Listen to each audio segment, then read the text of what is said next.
Good morning সবাইকে। সবাই কেমন আছো?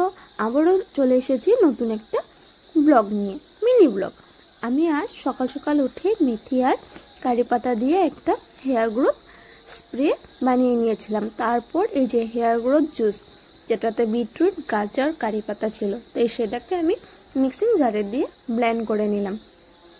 ব্লেন্ড করার পর দেখো এরকম হয়েছে। এটাতে খানিকটা আমি জল দিয়ে এটা আমি মিশিয়ে এটাকে আমি ছেঁকে নেব।